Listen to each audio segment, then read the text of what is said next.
Hey guys, it's Hart going to be breaking down this 9-game NBA slate here in DraftKings. It feels like Christmas Day. It's been only a week, but it feels like it's been like 4 months since we were able to play NBA DFS.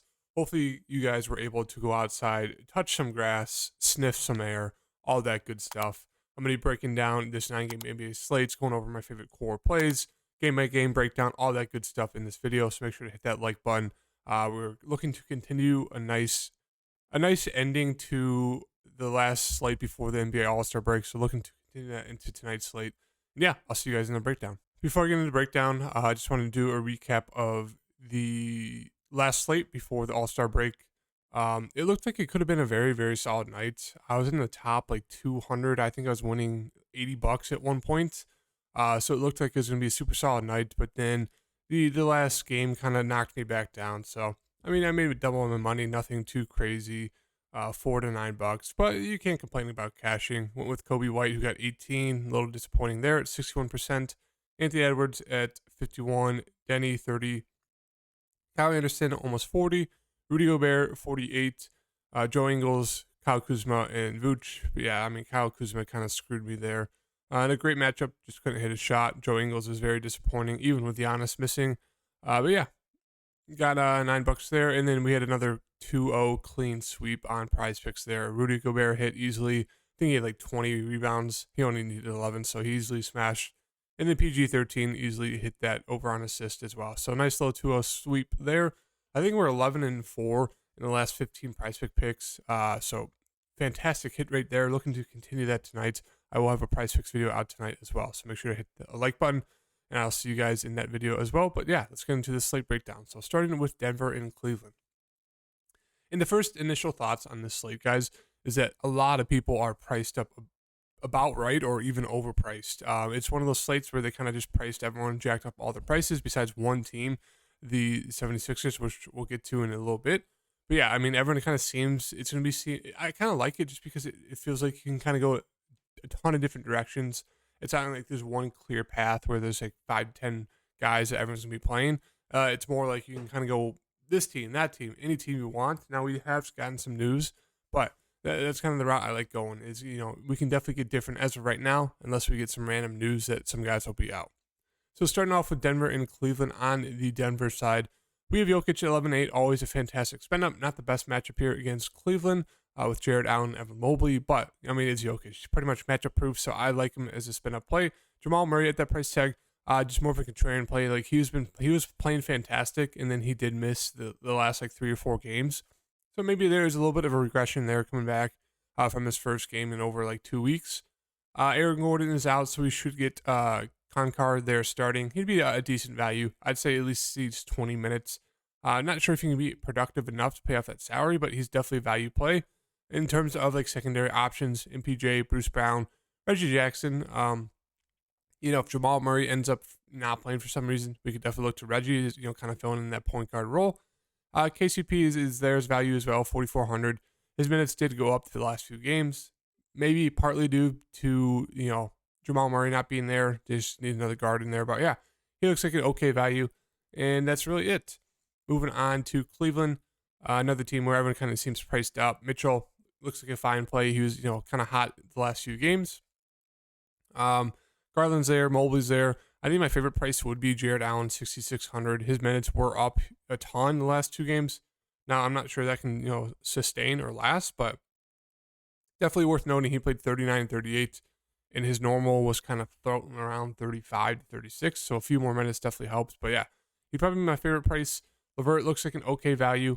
Should see mid-20s. Rubio is out, so that should just be more minutes for LeVert.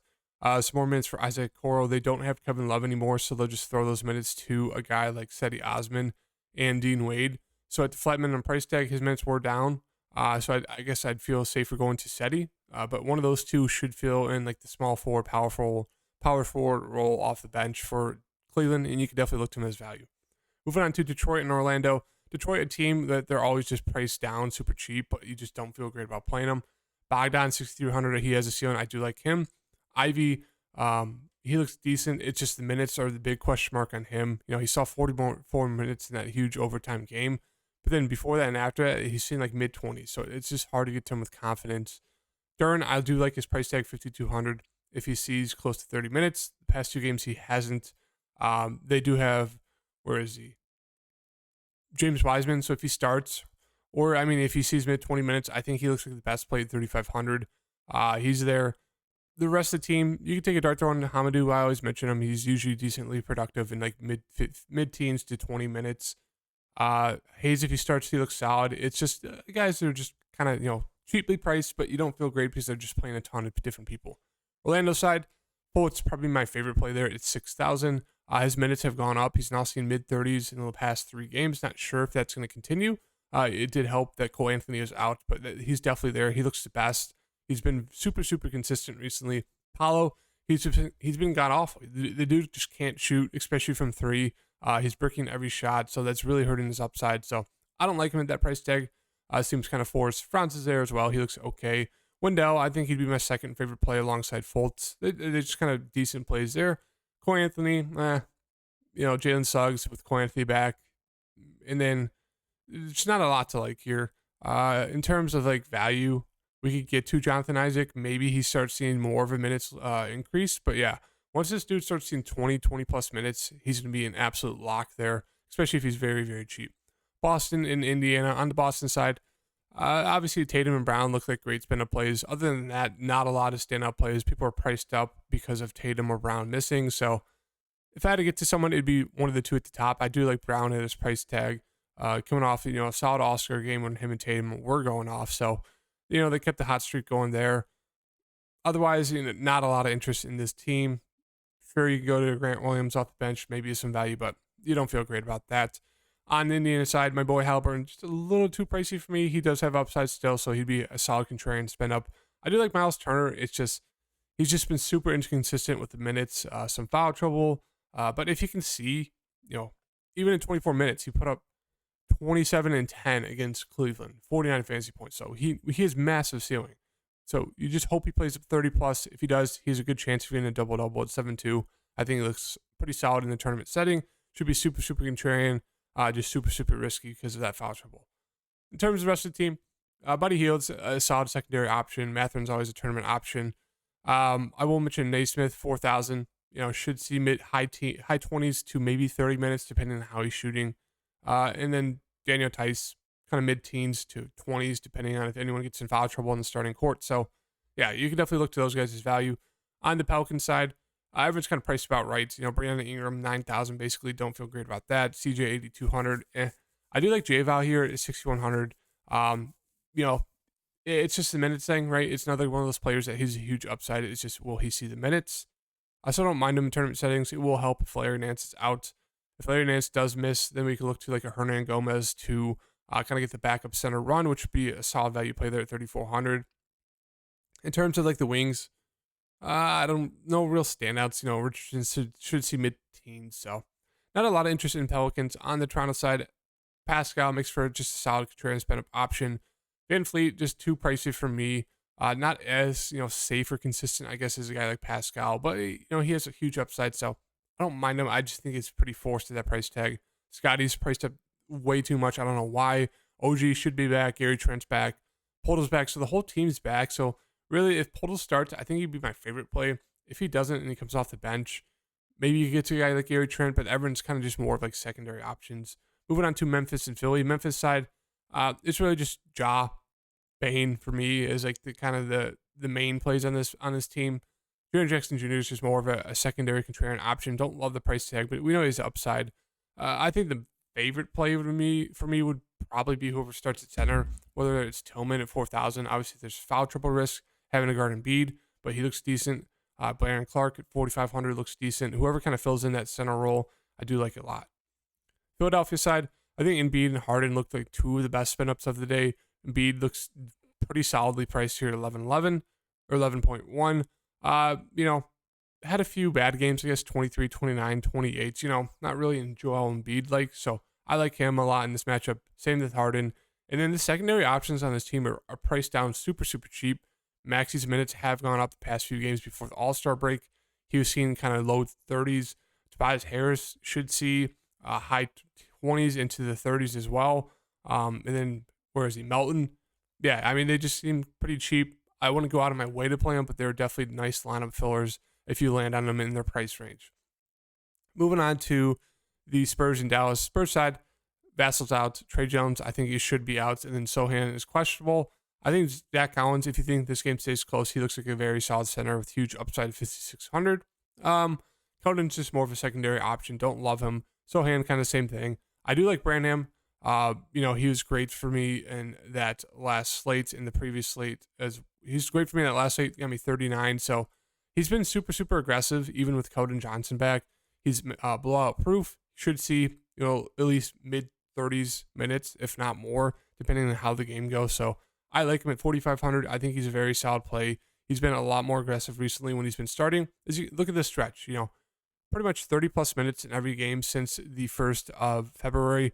13 shots, 16, 18, 8, 17, 15, 11, 14. And the last 3 games were with Keldon back. So he's been super aggressive with Keldon being back.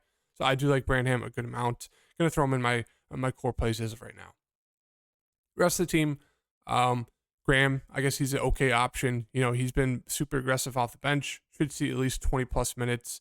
And then we can get to Bassey if you think this game's going to blow out. He's a pretty solid backup center.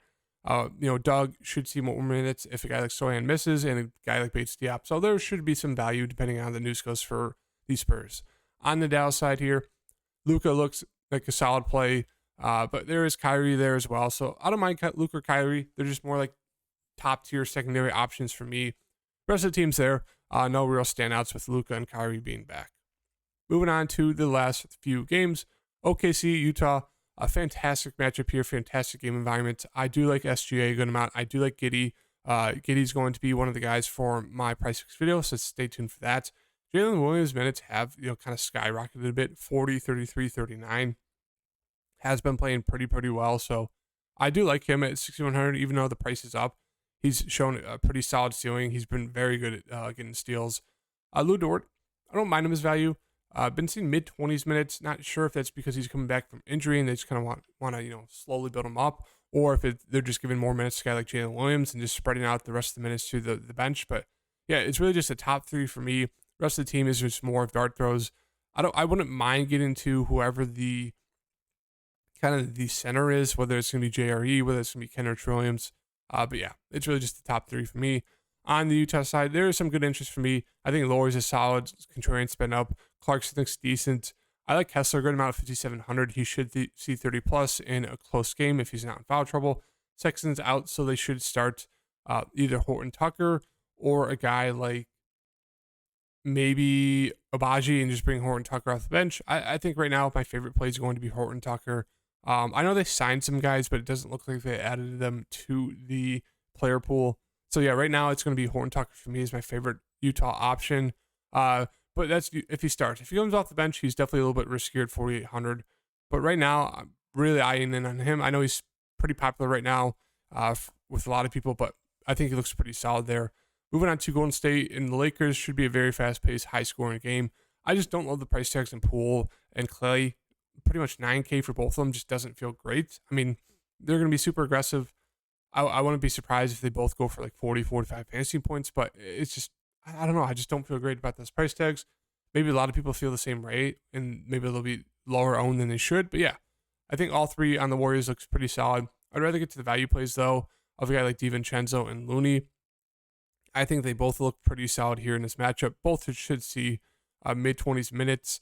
I think DiVincenzo could even see mid-30s, depending on how he's playing off the bench. Kuminga, if he comes off the bench, I think he looks decent. If he starts, I think he looks pretty solid. And then Ty Jerome, should see mid-teens off the bench. He's been productive. You could definitely look to him as like a riskier value play. And then Jermichael Green, another guy they'll see like maybe close to 10 to 15 minutes, depending on how Looney's playing.